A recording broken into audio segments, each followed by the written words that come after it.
sunlight begins to fade now, and I feel like I'm losing time, but I don't know how I'm here. The sunlight has turned to gray, and I feel like I'm losing love again. I don't know how I'm here.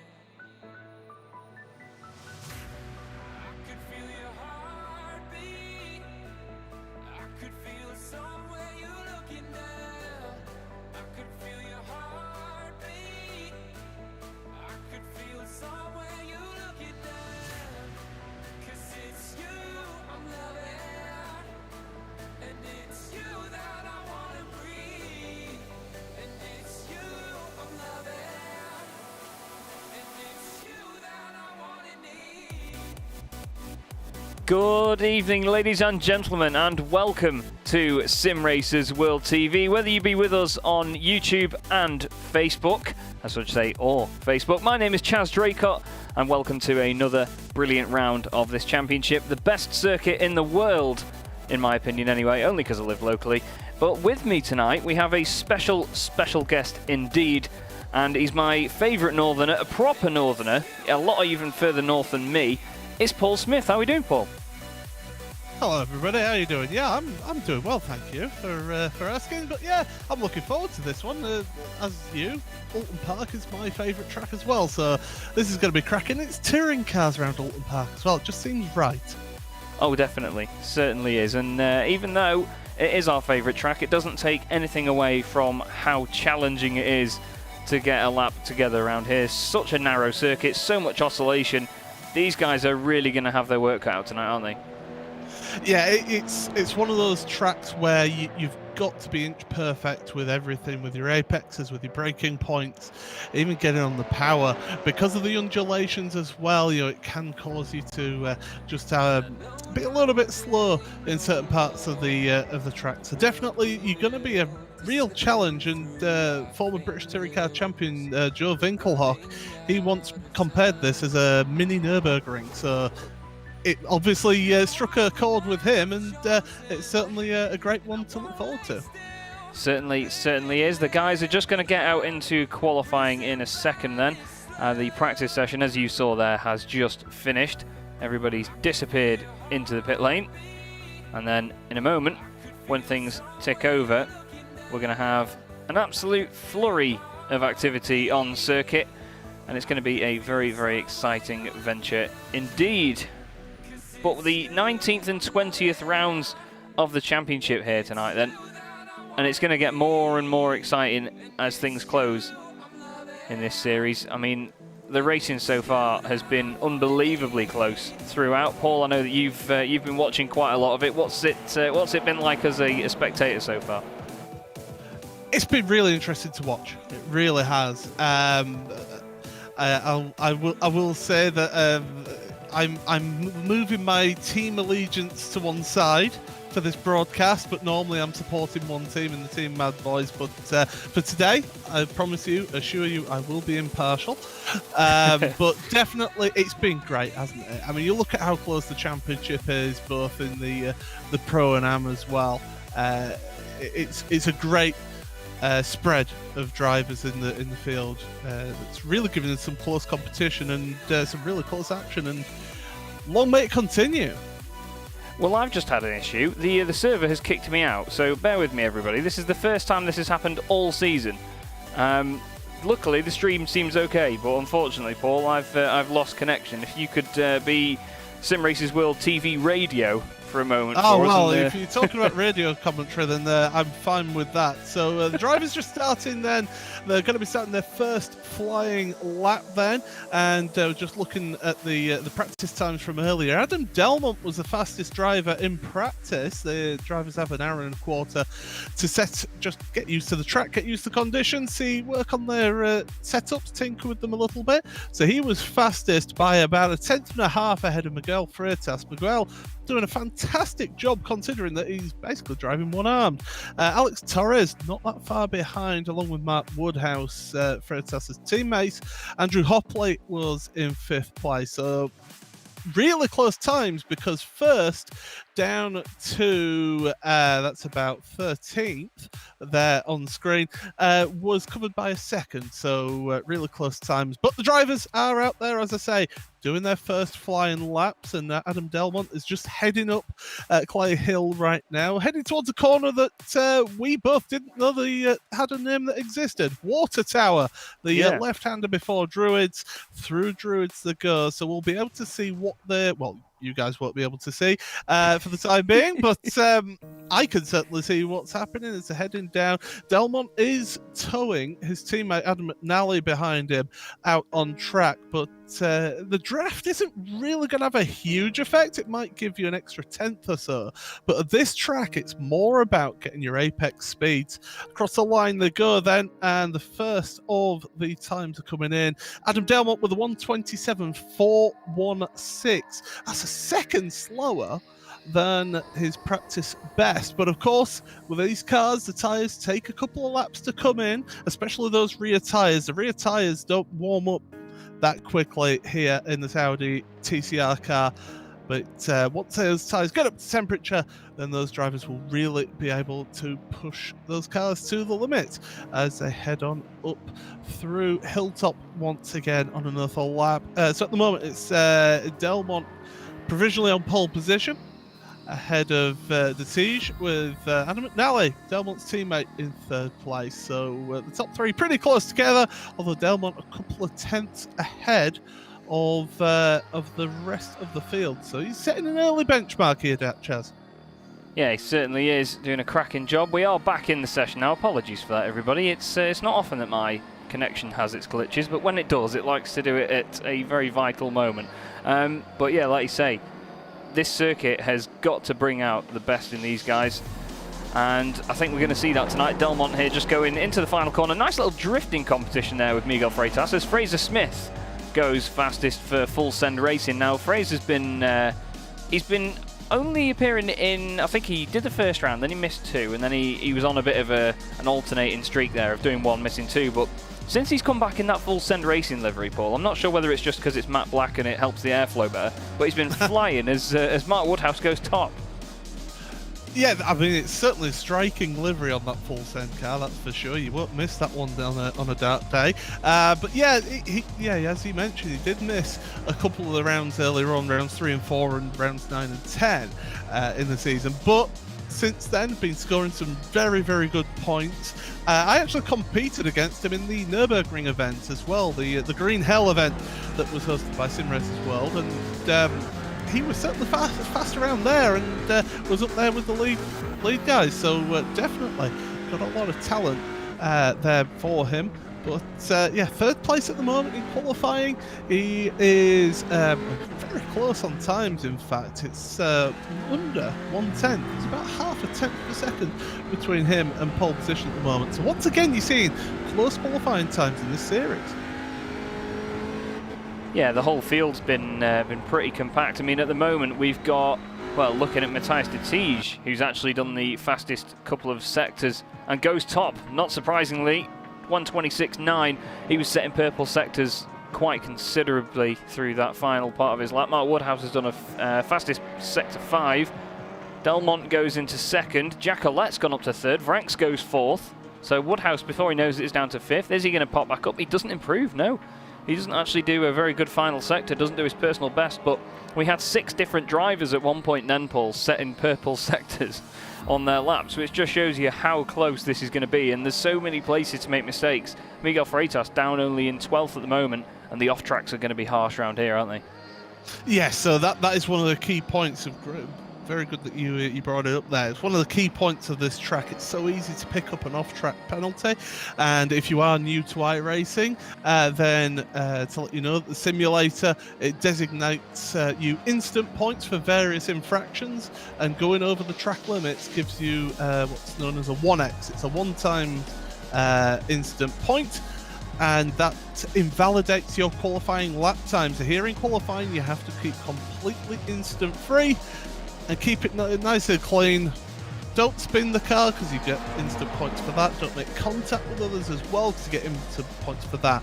So it's a no-fault system that iRacing uses And what you're seeing out there is these drivers pushing the limits, but they can't push too hard because I'm thinking, especially the exit of Cascades, that is a favourite for picking up an instant point on the exit there and invalidating your whole lap. Yeah, certainly. There is a bit of AstroTurf. It's very inviting. You do want to try and get on the power as quickly as possible around Cascades because it's an on-camber corner. It sort of tricks you into thinking there's loads of grip there when you get to the flat bit on the exit and then suddenly you're going out wide and you're thinking, hang on a second, what's going on here? And then before you know it, you're on the Astro and you've got an off track and it's very annoying. Carl Jacquelet at the moment, 4th overall, and the top AM by a long shot. I mean, the next AM is Michael Blake. We must mention, actually, Michael tonight joins us in the, well, what colour is it, Paul? Oh, that's green. It's lime green, is that, or Dayglow green? Yeah, I'm going to agree. It's yellow, but it's green. Yeah, I'm going to agree. To me, that's green. But there is a massive debate. Everybody in the chat, please let us know: is that green or is that yellow? In your opinion. In your opinion, me and Paul are going to agree that it's green. But it's good to see Mike out there tonight. If you haven't checked out Mike, by the way, he is effectively Simortal.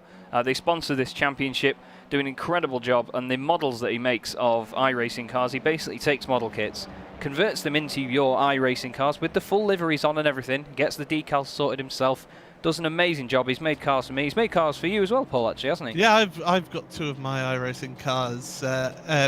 Well, they're currently packed away because I've had to make some space for an office to work from home. But yeah, he does a fantastic job with it as well. And he won't give you anything unless he feels that it's right and that it's ready. So yeah, he does like to make sure it is absolutely spot on. It does indeed. He's bang on with his work. I had to be honest with you.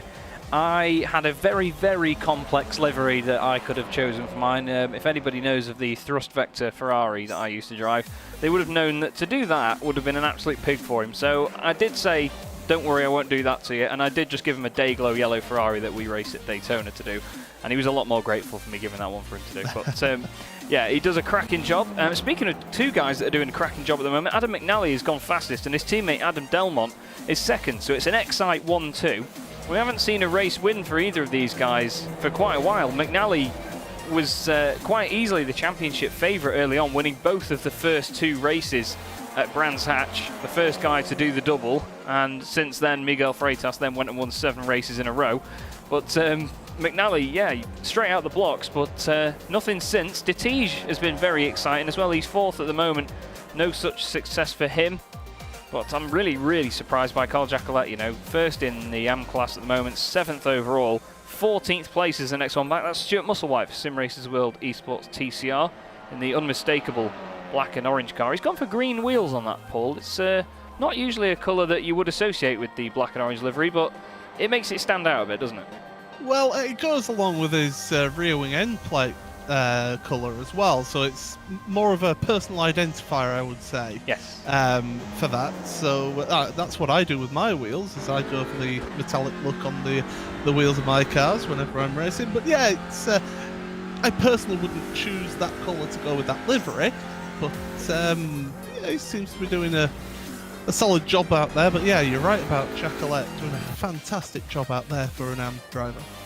Yeah, it's incredible, and the fact he's within 1/10 of a second, he's only 100th of a second off Andy Hopley in the pro class, so just goes to show how well he is doing. Just for anybody that is wondering what we're on about, the little coloured strips on the left hand side of your screen, the bright green ones are pro drivers, the blue ones are AM, as Michael Blake then becomes top AM actually, as soon as we say that. There he is getting the job done in the number 19 Simortal car. He has just newly joined the championship this round, so he does automatically get put in as an AM first time round. Reclassification gets done as and when if they feel necessary, but yeah, he's top AM for the moment.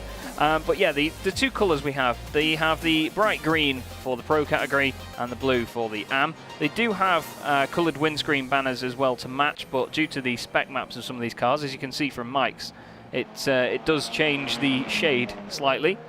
Someone that's surprised me now, I mean, the more I look down the order, the more surprised I am. Lewis Ward, Mark Woodhouse, Alex Torres, and, well, Woodhouse has just gone 4th, so that shut me up. Lewis Ward 11th, Torres 12th, Thanes 13th. Those boys are usually much further up the order. Do you think it's just a case of them not getting a properly quick, clean lap in?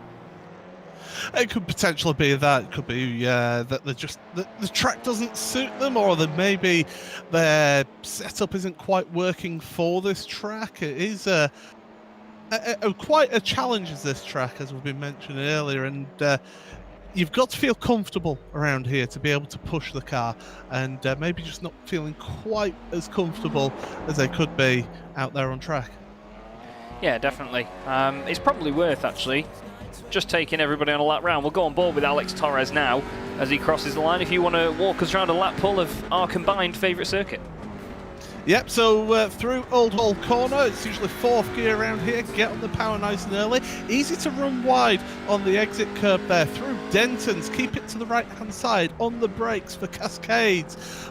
Run this car through late apex, you can take there to carry the speed out of Cascades. Be careful of the outside of the corner there, because you will get an offset track penalty. Up over the little rise and onto the brakes hard for the island hairpin. You want to hug this inside line, which is what Torres has done here to be able to get the best run out of there. Up over Hilltop and then down towards the chicane at Hislops. Again, braking it just after the 100-metre board.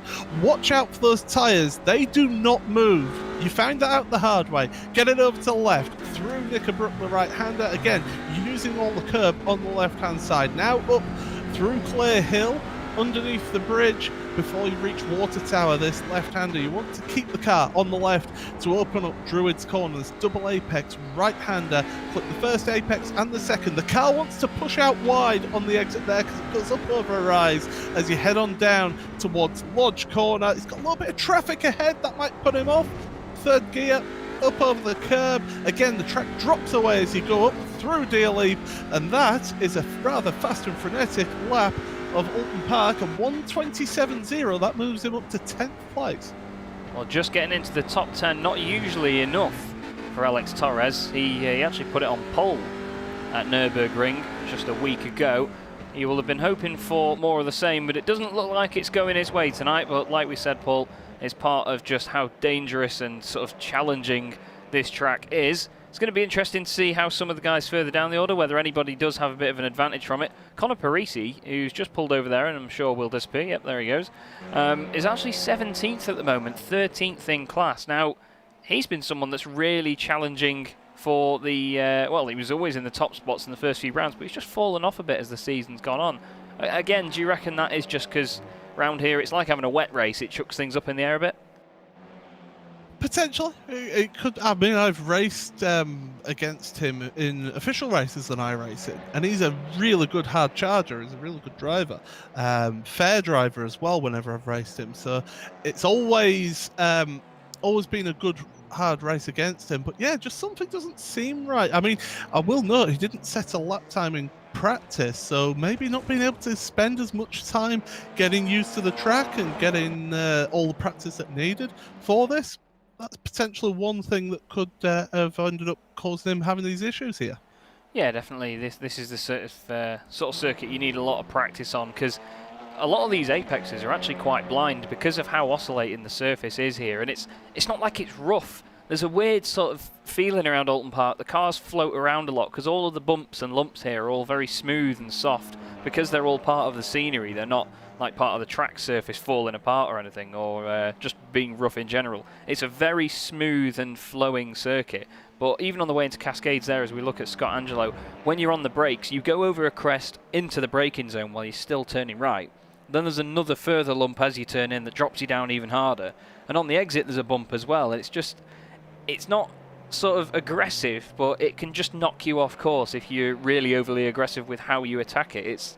It's very very strange, and it takes a long time to get used to driving around here. I mean, as we just see him go over Hilltop there, there's about 4 bumps on Hilltop, isn't there, Paul? I mean, we were stood there watching British GT a few years ago, and we were saying about how sort of lumpy it is. I'm going to say how old I am now. I first came to Oulton Park in 1994. I was stood on the outside of Old Hall Corner for the British Touring Car Championship. So it's a track that I've been coming to a long time, and it hasn't really changed that much over the years. It's been resurfaced in places here and there, but definitely it is, as you say, it uses the natural landscape, and it's basically, it's not a track that was drawn up on a blank sheet and said, right, go away and build that. It was a, right, oh, this would be a good location for a track. Oh, this would make a good corner, using this bit, using the dip of the land, or going up over this hill, up over Clay Hill. Yeah, that'll work as a track, and it's just naturally evolved from there, from when it was first built. So it's a great challenge. It is a bit narrow, so drivers will find it difficult to overtake around here, and that's why qualifying is so crucial here. And I think that's why you're seeing 1st to 16th covered by a second. The times are so close out there. Yeah, definitely. I mean, not even 1,000th of a second actually covers our top two. I've just realised it does show up on our screens as complete zeros all the way, so they're into the 10,000ths of a second. Only a number that the sim knows that we won't even see. So Freitas could not get any closer to Adam McNally for this pole position, but I imagine it's going to be a bit of a Jerez 97 moment where McNally set the time first and he gets to keep it. But fingers crossed we might see either Delmont, Woodhouse, Tittige, or even Hopley, Ward, someone else from further down. They might pop up there and set the same time, but it doesn't happen very often. Just a minute in. I was going to say, who's going to be Heinz-Al Frentzen in this scenario? Oh, I don't know, but I wouldn't envy them, whoever that's going to be. Tittige, though, I've got my eye on Matthias Tittige. He's a very, very well-adapted driver. He can be quick anywhere and in anything from what I've seen, but he's just not managed to get a win this evening. Ollie Slader's also said in the YouTube chat, will he get his elusive win tonight? He's always in the top 5. Personally, I don't mean to sound biased, I'm not allowed to be, particularly, but I do hope so. It'd be good to see him get a win. He's been great to watch all season, but at the end of the day, the right driver will win, and McNally is doing everything he needs to do at the moment. It's two Excite iRacing cars against 2 Team Mad cars as well, so we're going to have a bit of alternation on the grid, which is always good. But you never know, Paul. Around here, one little manoeuvre, it could go so right, so wrong, and it can change the shape of a race for anybody, as it can at most tracks, but especially here, because it can put a lot of people off. Well, it's one little mistake. You know, putting a wheel on the grass somewhere going into a braking zone, that can lose you a ton of positions around this track particular, because it is so difficult to overtake. You'll see packs of cars together because they'll all be trying to work their way around each other. So this is not going to be easy for all these drivers out here, and it's going to be a case of who can make it work the best and be the most consistent at that, as well as we have got the checkered flag out. Yeah, the session just ticks over then, so these guys will be on their final laps. We'll bring up the track map on the right hand side for you, which should show you the positions. That's the car numbers that we've got on screen then. So you can see they're quite thinly spread at the moment, not too many of them still out there. We've got number 221, which is Andy Fox, coming around the final corner. That will be an invalidated lap if I've ever seen one. Andy Hopley is just behind in the number 25. He comes through Deer Leap, over the brow and into the pit lane he goes, so it's not working his way there. Freitas around the final corner, no personal bests on this lap for him. He also brings it into the pits. Come on, boys, someone go across the line at least. Jeremy Hessels, we can count on you. He's coming across the line. Now, Jeremy, I'm not sure if you've noticed this season, Paul, but Jeremy doesn't really qualify very high, but he always makes up a hell of a lot of places in the race. He's actually going for the Senna Cochen Trophy this season, which is for the most positions gained, and I think he's more than double the guys behind him. He's been absolutely flying in that. Yeah, he has. There's a couple of cars going side by side, a Year 1 car and a Team Mad car across the line, and no improvement for either of those. So I think we're pretty much... Oh, Fraser Smith did set a slightly faster time, but it wasn't enough to move him up a position. Yeah, and he will stay in 6th place because of that. Carl Jacquelet will be the last car on circuit, and that has rounded out the session for us then. So we should just now have a minute or so when the session ticks over and gives us the grid. But a nice and close qualifying session once again. As Paul said, we had 16, 17 cars covered by a second earlier on. Let's just have a look. It did end up being 16 cars. Liam Silkstone, 0.97 of a second off the top spot. And I think really, Paul, like you said before, the slipstream doesn't give you a massive advantage around here, but I think we're going to see a lot of groups and battles close together around here. Yeah, it's not the most important thing, especially for qualifying to get the slipstream. As I said, it gets you about a 10th around this track. So really, these drivers, they're going to have to work hard to get those positions up and to go for the win. Definitely are. So there's your grid then. Adam McNally, pole position alongside Miguel Freitas, with Adam Delmont and Mark Woodhouse making another exciting Team Mad Row 2. Matthias de Tige is 5th ahead of Fraser Smith for Full Send Racing. Michael Blake is the top am in 7th position ahead of Andy Hopley, with his teammate Lewis Ward in 9th place. Carl Jacquelet rounds out your 10 with the 2nd placed am car. Then it's Ben Thayens and Alex Torres on row 6, with Gregory Vranks and Scott Malcolm on the 7th row. Behind them are Stuart Musselwhite and Liam Silkstone, with Connor Parisi down in 17th place. He's going to be hoping for a good race to recover from there, with Andy Fox 18th, Dean Timms 19th, and Lee Deemer rounds out your 20. Scott Angelo is 21st, with Philip Hopley in 22nd, followed by Jeremy Hessels and Ryan Walker, and that will round out your grid then for round 19 of the championship from Oulton Park. And as we look then at Adam McNally, the cars on the grid, what's the main thing you're expecting here, Paul? The most important thing, get a good launch, try and get a position or two here on this opening lap, settle yourself into this race and pick and choose your opportunities. The best opportunities really are going to be either into Island Bend or even down into the chicane at Hislop. That's going to be the key overtaking opportunities for those drivers out there. So it's going to be tough. It's a narrow track, but hopefully these drivers keep it clean. We don't have too many incidents. It'd be nice to have a good clean race here. Definitely will. You can just see in the background there, everybody, Ben Thayens, as the lights are about to come on, he's in a G-Drive livery from the Belcar event on the weekend. So keep an eye out for him. He was rapid there and he won that. But round 19 of the Simortal Simracersworld TCR series is underway. And it looks like a good start from McNally. Not sure whether he's going to completely cover off Miguel Freitas by turn 1. Miguel's just got his nose in front, you know. He's gone down the inside. And into the lead goes Miguel Freitas. Mark Woodhouse has been swallowed up here by Andy Hopley's up to 6th place already. That must have been a demon start. Fraser Smith has gone through into 4th position. Looking a bit further down the order, there's a bit of side-by-side, a little bit of argy-bargy. Michael Blake making his way through. He's not had the best of starts, dropped 2 positions so far. And he's got Jacquelet right behind him, but as they go down to the island hairpin, Paul, looks like a great start to the race for Miguel Freitas. Yeah, we've got some side-by-side action further down. In fact, Ben Thayens has actually fallen way down the order. Something's happened to him down at the hairpin. He's getting back up underway. And just a little bit of side-by-side contact under braking. Oh no, he just got a wheel onto the grass and he went around. So not the best time there for the number 5 driver.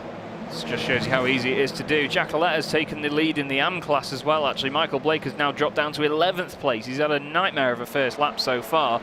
And the Simortal driver is now in 11th overall. 2nd in class still, so we'll be happy with that. But knowing Mike, he will want to push on and get further back up the order. A lot of guys are running wide out of Druids. We were saying they were going to do that earlier. So many of them taking the incident point round there.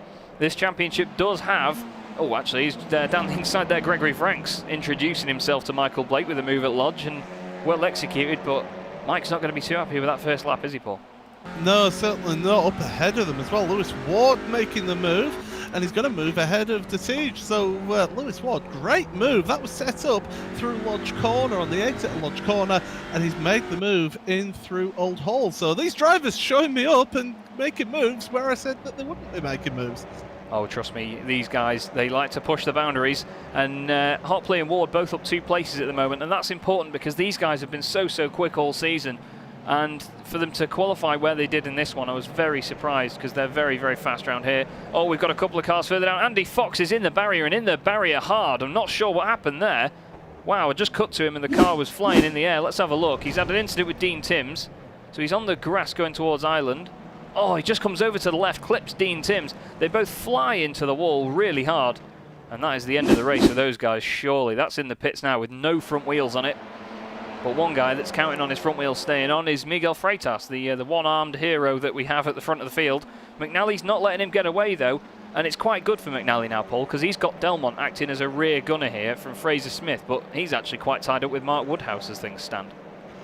Yeah, he'll be happy that he's got his teammate behind him. So a little bit of double team pressure on Freitas there. I don't know how Freitas does it, if I'm honest. He's quick with one arm, let alone with two. But yeah, he's going to be missing out on not having Mark Woodhouse there to help support him, because it was two exciting two-team mad cars on the front two rows. But and Woodhouse, as he mentioned, got a little bit freight trained at the start, but he seems to have recovered a little bit. But these three at the front, they are pulling away now. They're 1.2 seconds ahead of Fraser Smith, and they want to make that breakaway from the rest of the pack.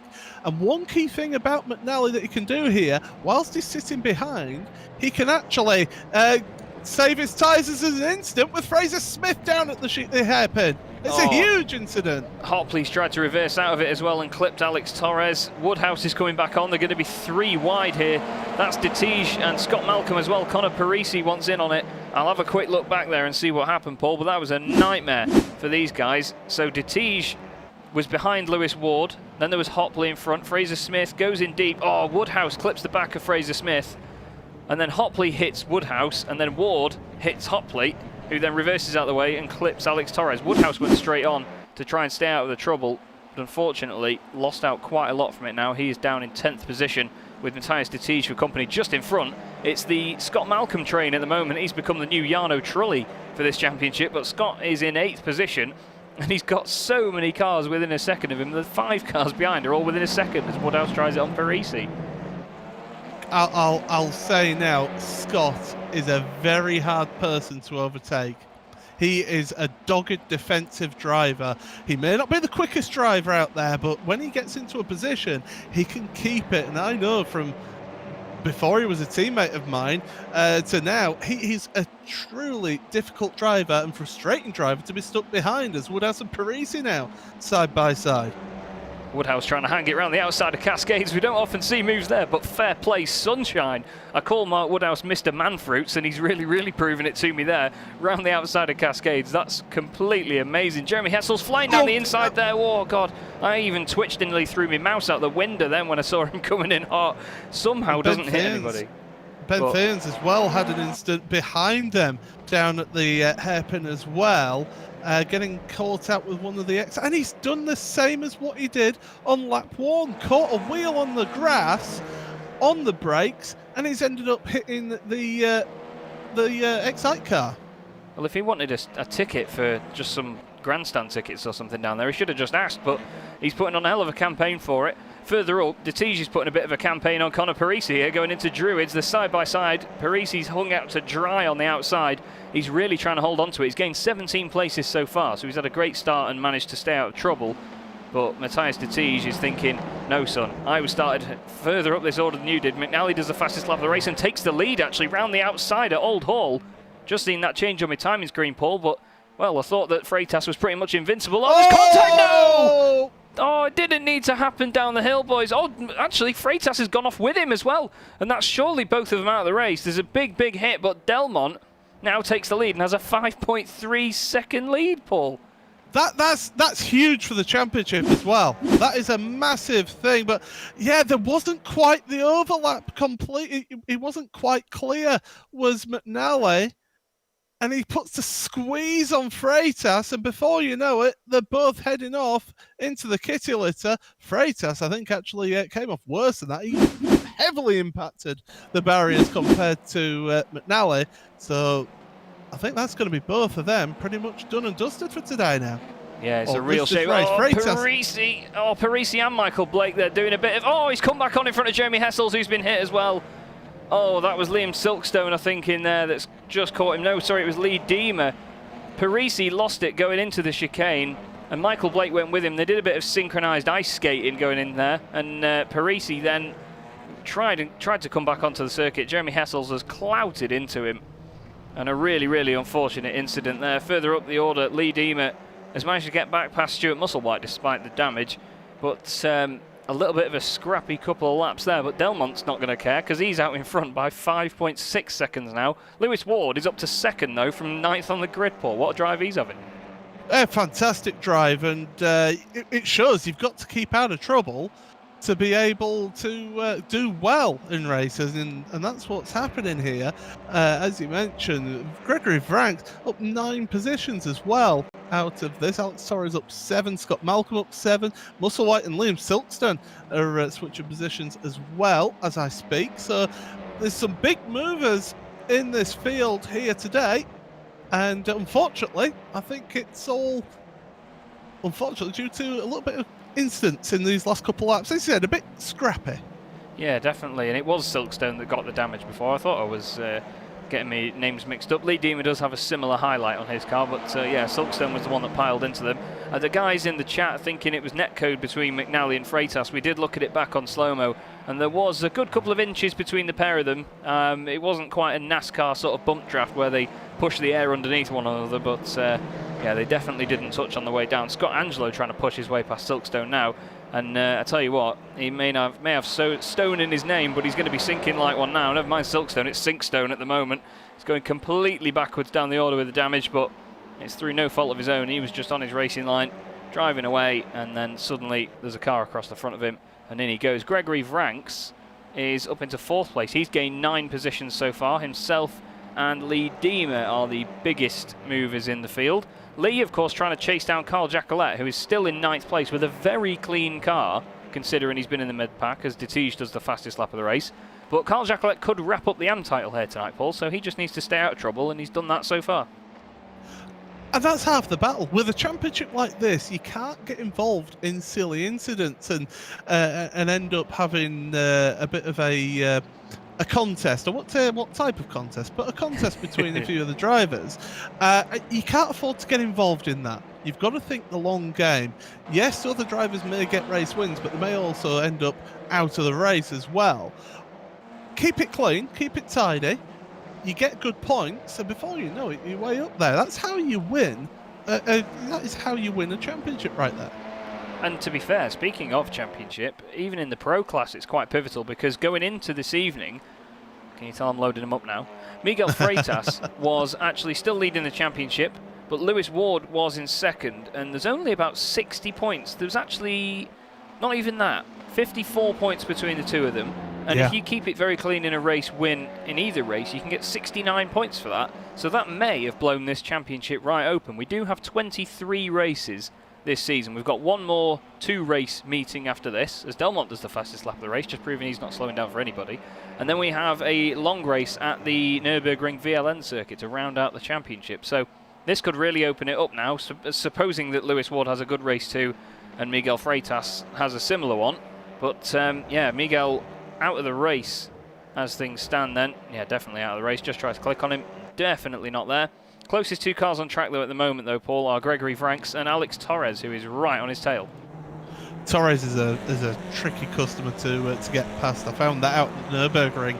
He is a quick driver. He's got quite a bit of front end damage on that car from the incident with Woodhouse, I believe that was earlier on. So he's carrying that damage, but up 7 places compared to the 9 of Ranks. So the Simracersworld driver doing a fantastic job. But the 10th Factory Sim Racing driver of Torres sat right behind right now.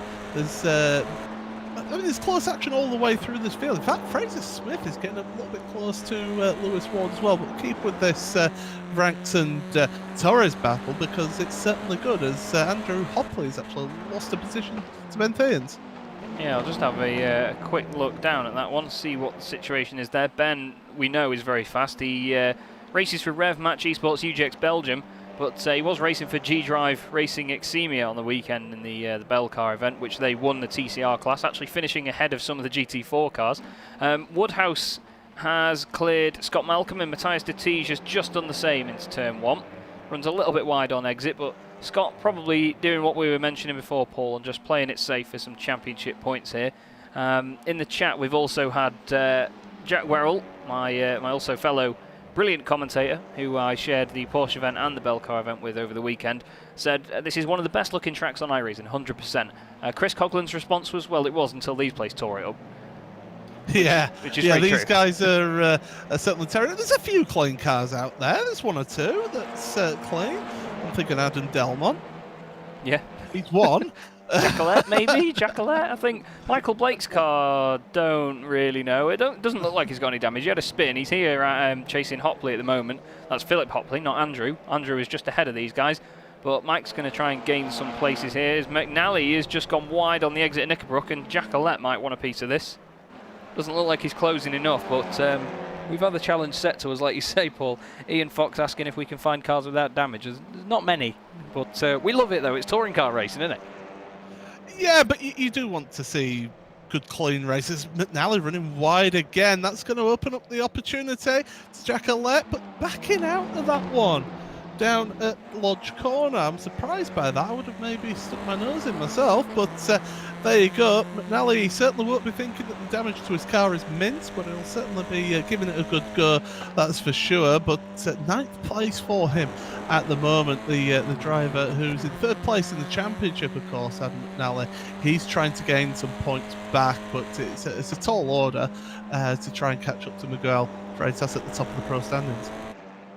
Yeah, he just wants to keep racking up the numbers, but in that position he's going to be losing quite a lot to Lewis Ward. But we do have to speak about Adam Delmont. He is the prime example at the moment of just crack on, get on with it. He might have had a bit of a jump for joy when the incident happened in front of him, but at the same time thinking, it's your team. Oh, Philip Hopley and Michael Blake have crashed. That looks like Cascades to me. Let's have a quick look back. It is. Mike's going down the inside, down the hill. Changes over, goes to the inside and cascades. Oh, it just runs wide on the brakes. Looks like Phil was giving him the room as well. And Mike gets on the brakes to stop it spinning the other way. The rear end gets around and he hits Philip again. And they come together at the bottom of the hill. Broke his suspension as well, did Blake, with that contact. So that's him out the race. A little bit of a rash move, I think, that one, if I'm being brutally honest. It's not the easiest place to make an overtake down to Cascade. So Blake, a little bit hopeful with that move, in my opinion, but there we go. He basically set his stall, and unfortunately he's going to have to sit back in the pits. One thing that I have noticed that's developing is the fact that Lewis Ward is holding up Fraser Smith, and that's allowing Gregory Franks and Alex Torres into this battle for 2nd place. So the podium positions, the 2nd and 3rd step, this is wide open here in this basically the last 8 minutes or so of this race.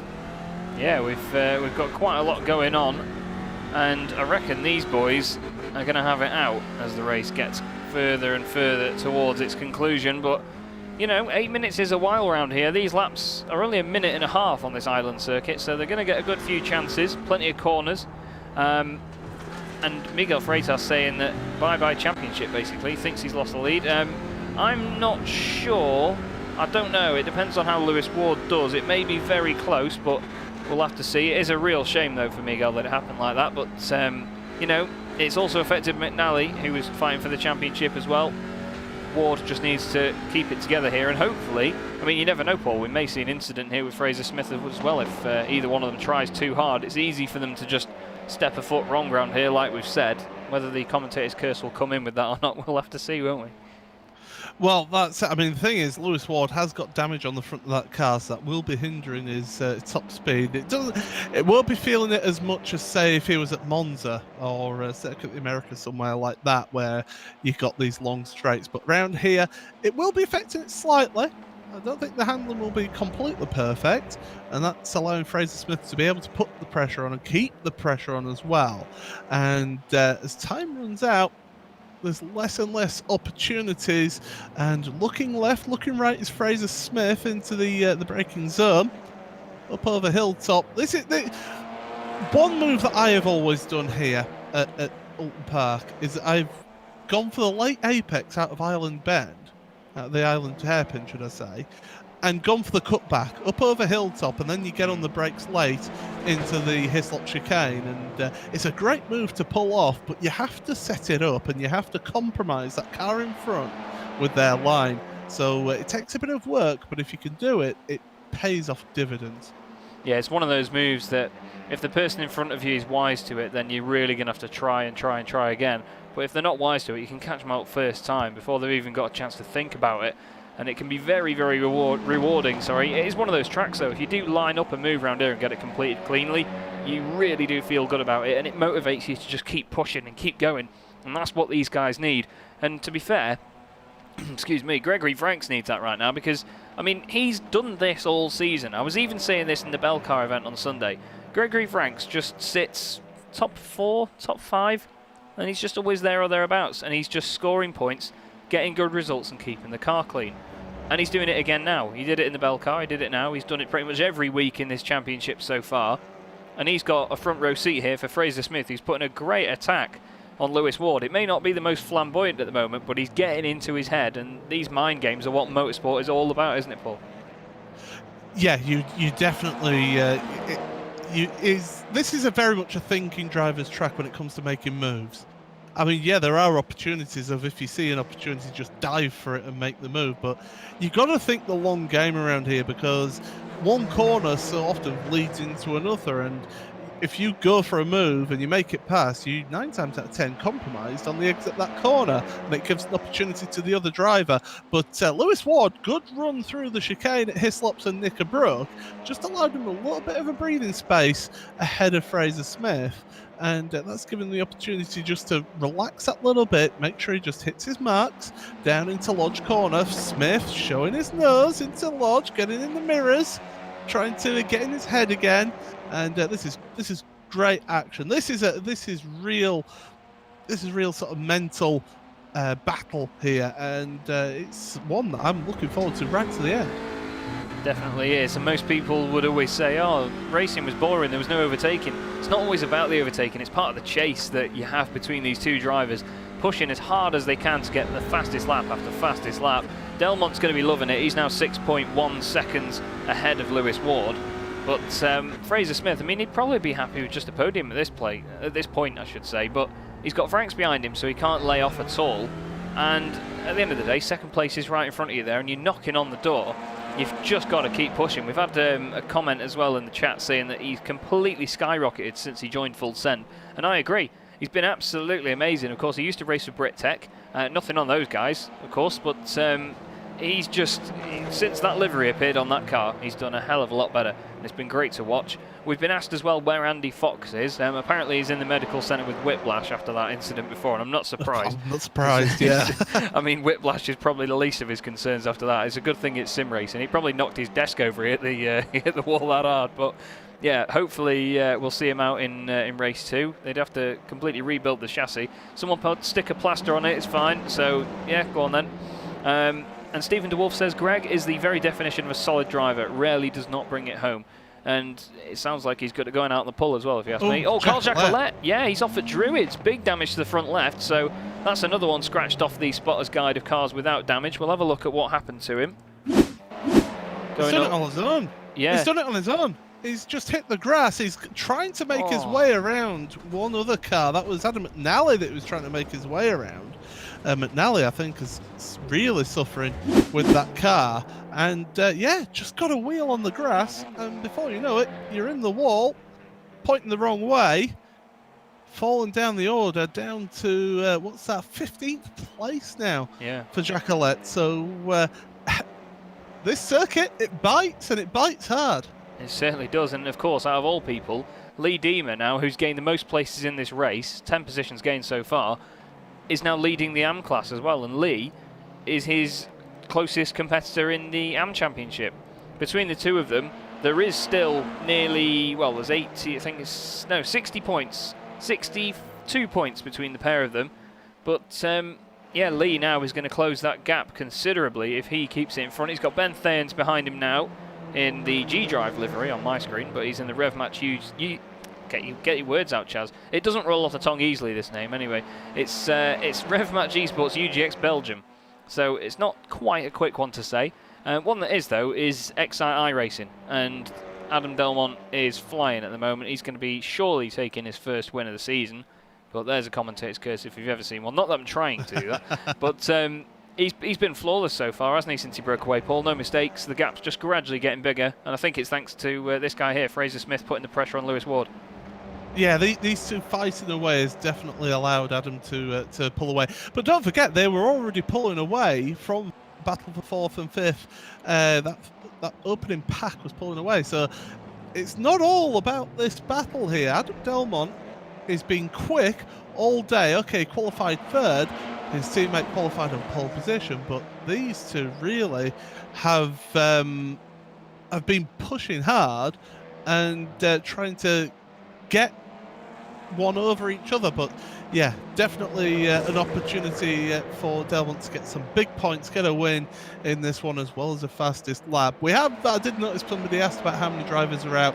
There are 5 drivers out of this race. That's Philip Hopley, Michael Blake, Miguel Freitas, Dean Timms and Andy Fox, all out of this one. So yeah, some big names there involved in championship further down the order or even out the race. Yeah, we've got some fantastic talent up and down, though, of the people that are still running, and we're looking at some of the best right now. 23.5 minutes into this race, so a minute and a half to go of this 25-minute race. The first of 2 races tonight. No reverse grids to worry about here either. 10-minute qualifying session for race 2, which will set the tone. Michael Blake's asked me to remove his spec map from his car because apparently it's not meant to show the chrome, so I'll do just that for you, mate. Thank you very much. Ready? Listen to the delete. There it goes. It's gone. So we have this fantastic battle still going on, and Torres is now coming in on this as well, Paul. Bit of a mistake there by Lewis Ward, and Fraser seems to have got the run here. We'll go on board, see how it looks from there. Do you reckon that Franks is going to try and get in on this as well, or is he just going to wait for fireworks? I think he sits back, waits for something to happen, and then pick up the pieces. That's what I'd be doing right now. But again, you want to put the pressure on that middle car. If you're the car behind, you want to put the pressure on that middle car to get them to hurry up, to make a mistake, to then possibly make 1 or even 2 places up. So Franks, he needs to be very methodical about this and really needs to put the pressure on. But as you mentioned, time is running out, and with the leader just about to head across the line, we're going to be starting the final lap of the race, aren't we? With Adam Delmont going across the line now. Yep, Delmont just crosses the line there. We do quickly cut back to this rabble coming over the hill, though. Lewis Ward somehow still showing some pace here. I don't know how. It just shows how good he is. Fraser Smith really on the attack. Torres on the back of Gregory Franks now. They're using all of the incident points at the end of the race as they run wide. Lewis Ward has got his work cut out now. We'll go on the gearbox cam, which, as Paul pointed out last week, isn't actually in the back of the car. It's actually in the front because it's a front-wheel drive machine, but we'll go with it. We'll go with call it the rear bumper cam. And you can see there just the shadow of the wing onto the brakes into the island hairpin. And it is really a tricky corner in these cars. The mechanical grip not massive around here. He gets a good run on the exit though, and it doesn't look like Fraser's going to be able to do anything in a straight line. Are we going to see a send on the brakes, Paul? He's looking, but it's not close enough, and it's not the biggest of braking zones into the Hislop chicane, so no, I think they're going to pretty much stay as they are unless Smith gets a really good run out of Druids heading down towards the Lodge corner. Oh, we just caught Musselwhite going head on into the wall at the island hairpin. That's going to have ruined his race. He drops down to 14th. He's still 3rd in class though, but 3rd overall. Fraser Smith closing in, but it doesn't look like it's going to be enough. But out of the final corner anyway, into Lodge, down Deer Leap, over the top.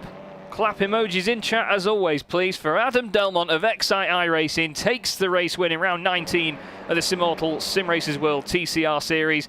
Lewis Ward, big claps in chat for him as well. Manages to hold on to 2nd place. Fraser Smith 3rd, great chase by him. Franks and Torres as well, very entertaining. A very under-the-radar Mark Woodhouse there, Paul, just ahead of Matthias de Tige. And Scott Malcolm finishing in 8th, with McNally and Thanes rounding out a very, very strong top 10 there.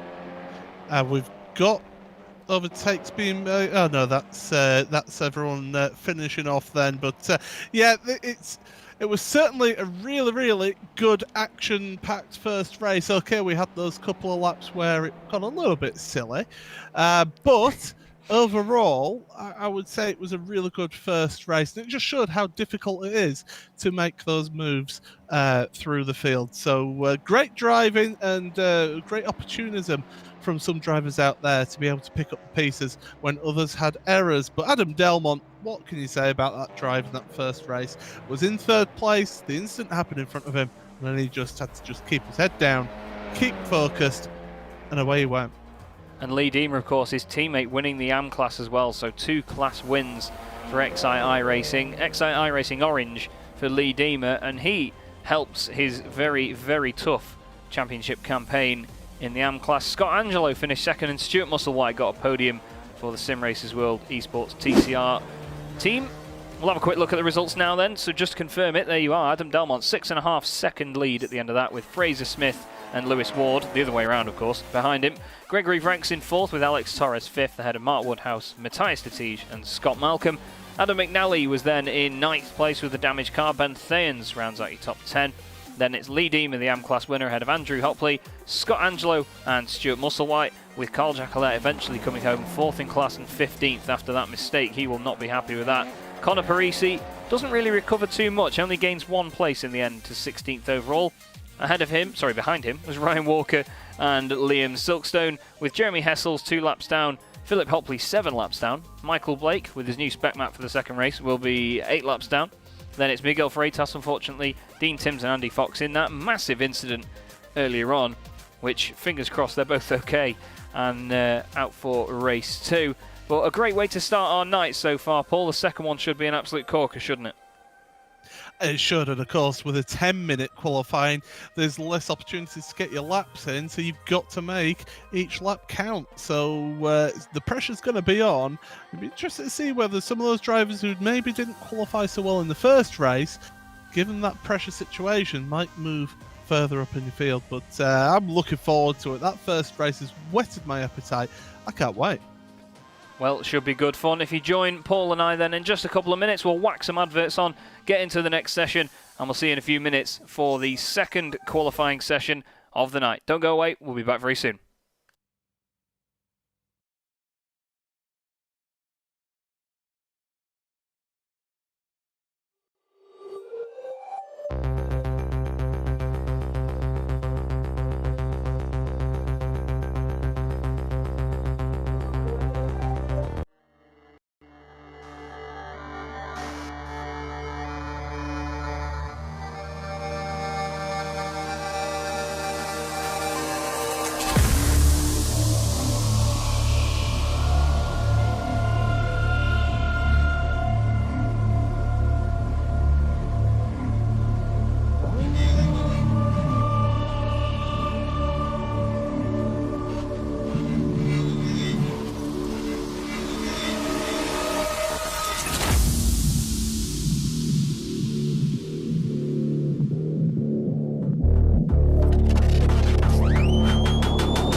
Like two fires, movement so graceful. Wildcat in the jungle with dangerous claws. Movement she anticipates, a sight is set on her prey. Like stars in the darkest night, crystallize, fascinate. If you wanna stay alive, if you don't wanna be her prey, don't stand in her way. Run, run, run away. Crystallize, crystallize, crystallize, watching her prey. Crystallize, crystallize.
eyes glow like two fires, movement so graceful. Wildcat in the jungle with dangerous claws. Movement she anticipates, a sight is set on her prey. Like stars in the darkest night, crystallize, fascinate. If you wanna stay alive, if you don't wanna be her prey, don't stand in her way. Run, run, run away. Crystallize, crystallize, crystallize, watching her prey. Crystallize, crystallize, crystallize, fascinate.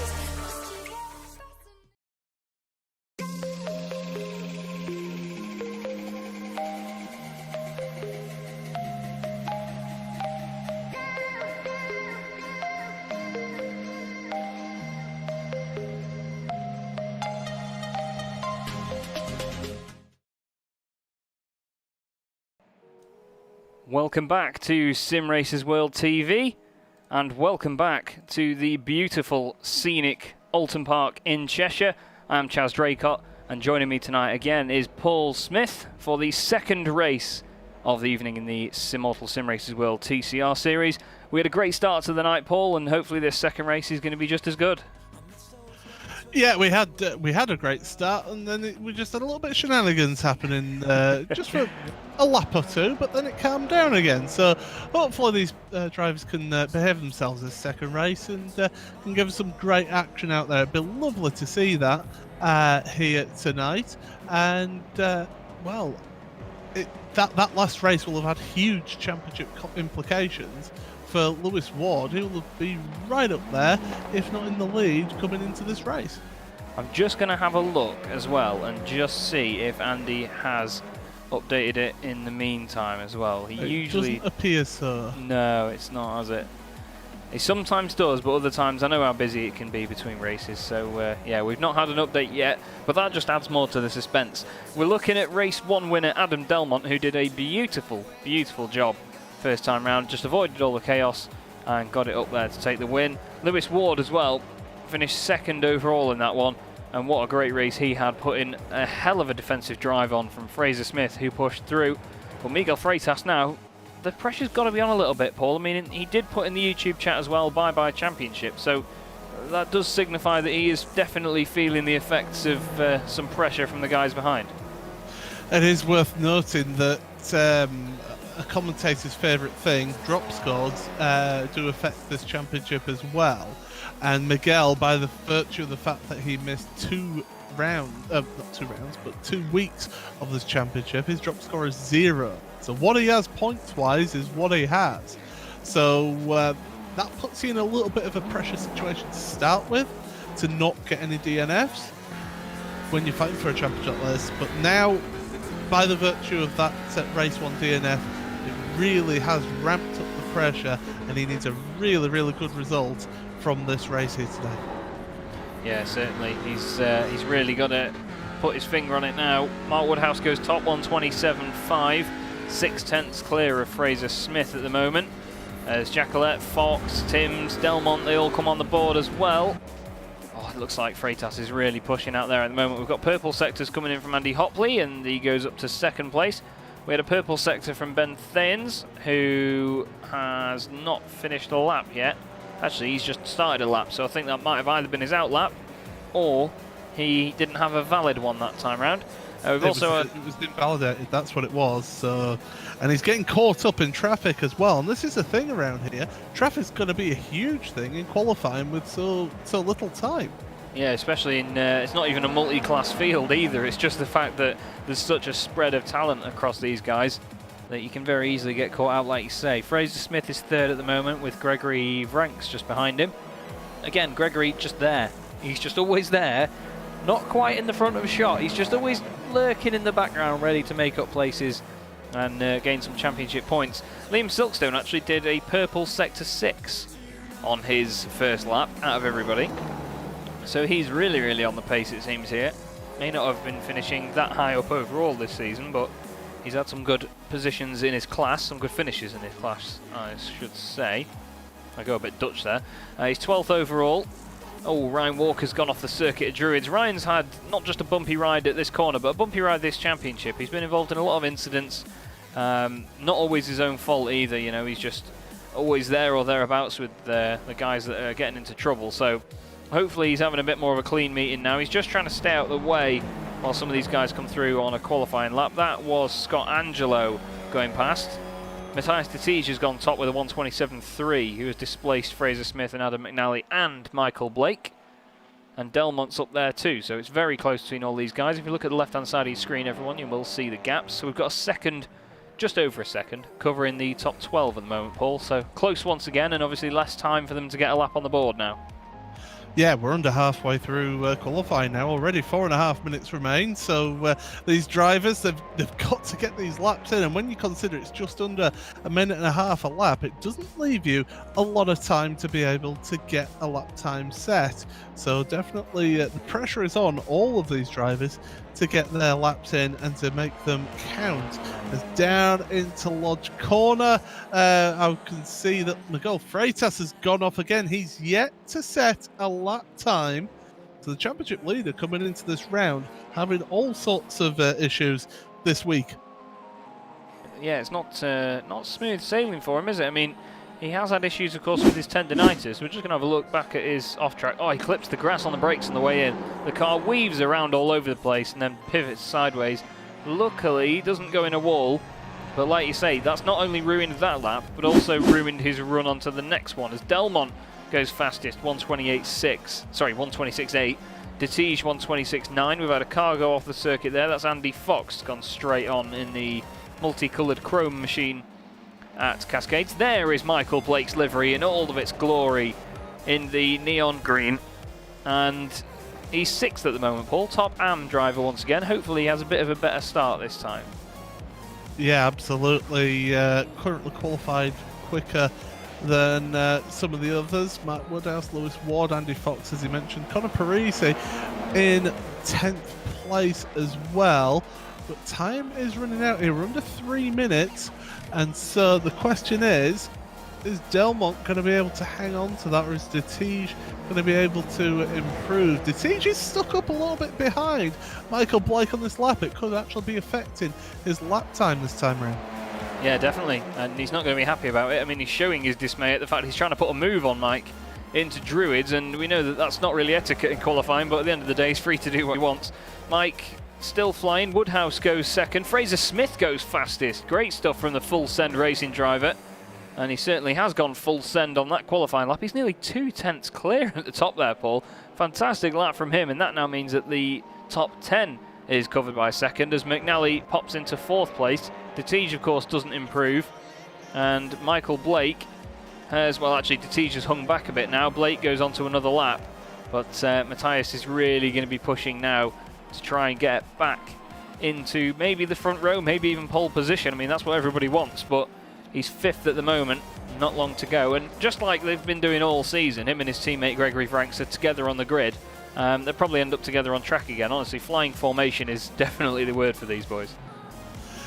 I think he's done the clever thing there as Dettige. Realised that he wasn't going to be just let past by Michael Blake, so just backed off that little bit, got enough of a gap that he's not going to catch the driver in front on the next lap, but be close enough to be able to get some form of slipstream on this track. As I mentioned, I kept on mentioning as well throughout the coverage here, slipstream isn't the be-all and end-all around this track, but it does help you a little bit. So every little bit that you can get to get a good lap time is what you'll take. But yeah, definitely some good moves, good drivers out there setting lap times. Fraser Smith going across the line does not improve his lap time, so he'll be onto his final lap now. There's just going to be one more lap for all these drivers with under a minute. Looks like Fraser's actually given up on that one already. He pretty much knows there's nothing left in the tank, whether that's actual fuel or talent. We just saw Jeremy Hessels having a bit of an off there. It seemed like he'd given up on his lap, chucked up the handbrake, and then around he went. And now he is going to be starting further down the order. He is 21st at the moment, but we know he's the king of gaining positions. Just looking at Mark Woodhouse here, who is on a lap at the moment. First 2 sectors, though, are not personal best. Sector 3 is not a personal best either. Pretty sure we're going to see him bail out of this one, Paul. Either that or he's just going to use it as a bit more practice, which is what a lot of these guys do. Well, I mean, we've not really talked about the conditions much all evening, but track temperature 26 degrees. It's not the hottest track temperature, but in a 25-minute race, you will be feeling that a little bit towards the middle and end of this race. So looking after your tyres is going to be crucial out there, as these drivers will have another 25 minutes to get themselves a good score. But yeah, drivers on the final lap now, and I think they've seen the best of their front tyres now. McNally's even given up. He's left the track on the exit of Druids, so he's finished on his lap. Whether by choice or whether not, we have to see. But yeah, rest of the drivers coming across the line now. Delmont crosses the line. He hasn't done personal bests that time round, and no, it's not an improvement. Lewis Ward has done a personal best sector 2. Not sectors 1 and 3 though. Oh, Gregory Vranks goes up to 4th. Yeah. Diemer goes up to 13th. He is now 3rd in AM. Jacqueline is down in, I think, 6th position in his class. So he's not flying at the moment. Lewis Ward, that was not quite the racing line around there. So something tells me he may have backed off slightly. He is the closest to completing a lap at the moment. And then next up is actually Miguel Freitas. But I think that the session has already ticked over before he got onto that. So here's Lewis Ward. He's done a personal best here and there. He does improve though, 7th place just as the car disappears, and the session gets rounded out. So we'll bring up the grid then. Fraser Smith takes pole position alongside Mark Woodhouse, with Adam Delmont and Gregory Vranks on row 2. Then we have Adam McNally and Matthias Tatij on row 3, with Lewis Ward and his teammate Andy Hopley. They're also in flying formation. Ben Thayens and Miguel Freitas. That's an interesting 5th row of the grid, with Michael Blake in 11th, Stuart Musselwhite in 12th, second in the AM class there.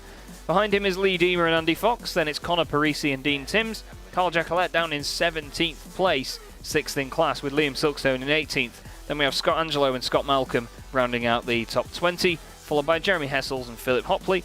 Alex Torres down there in 23rd, with Ryan Walker rounding out your grid in 24th.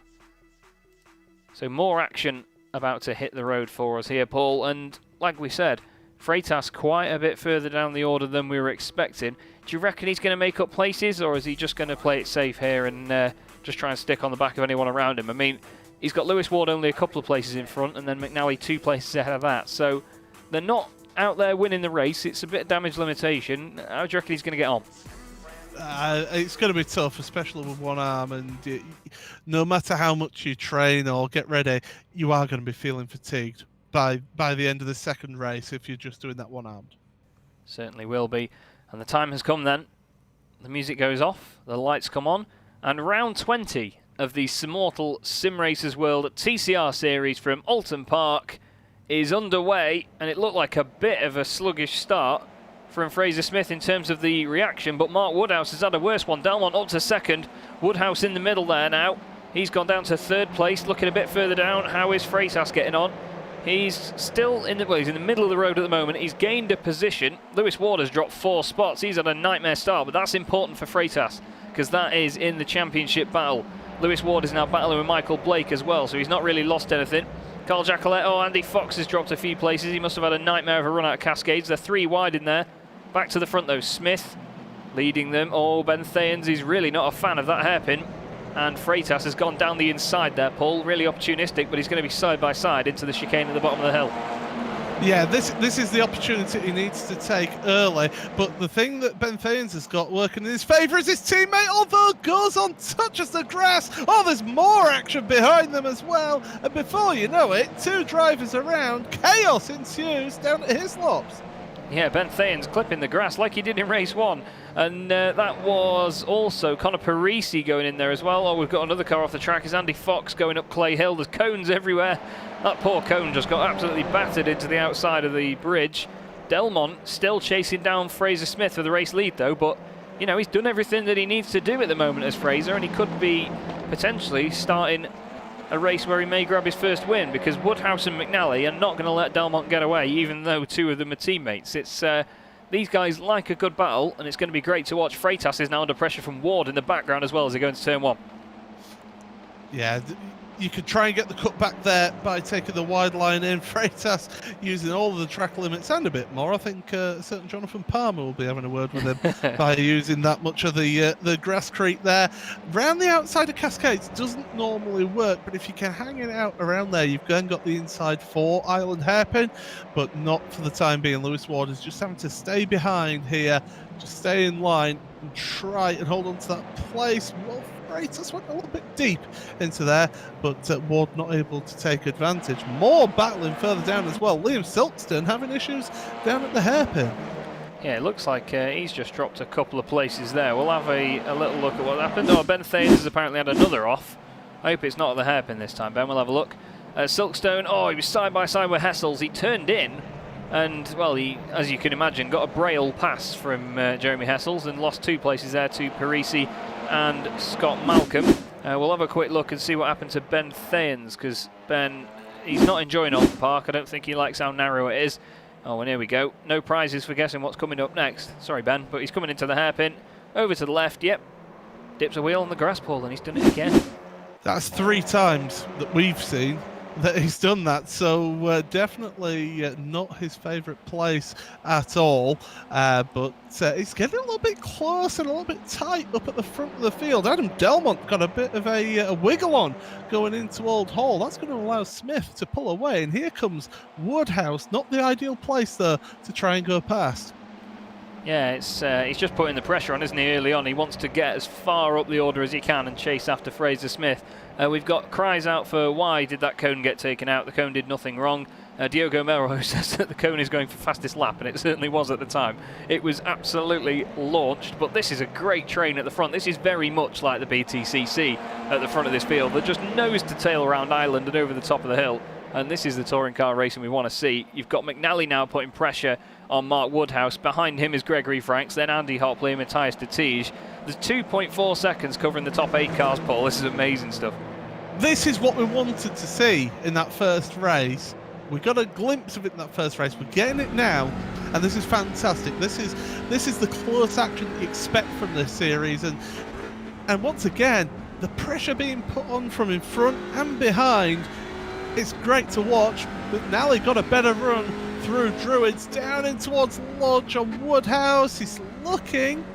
Woodhouse is giving the space there. That's very generous of Mark there. Obviously felt that McNally was maybe alongside, and that's going to be McNally to the inside of Old Hall, but no, he's not quite fast enough. Yeah, the not quite straight at Oulton Park does save some of the drivers that are gentlemanly enough to give room, as it does go to the left. If you are on the outside of Lodge, you may get a bit of a shorter run to the first corner if you stay on the left-hand side. So he has taken advantage of that, but it's also released Adam Delmont to go chase after Fraser Smith. There's only 0.3 of a second between them, and overall, we've got a very, very enticing battle on our hands as Franks is forced to go out wide there by very, very near contact. Freitas has also got a bit of a run on de Tige, who had to brake to avoid Andy Hopley. He's now side by side with Gregory Franks just in front, so they're 2 by 2 coming into the chicane. Hopley outdoes Franks, and Freitas and de Tige nearly making contact. I think there might have been a bit of a kiss going in there, but de Tige not giving it up. And he holds on to 7th position here, Paul. He's obviously seen his teammate go in front and thought, well, both of us aren't going to lose a place in one corner, are we?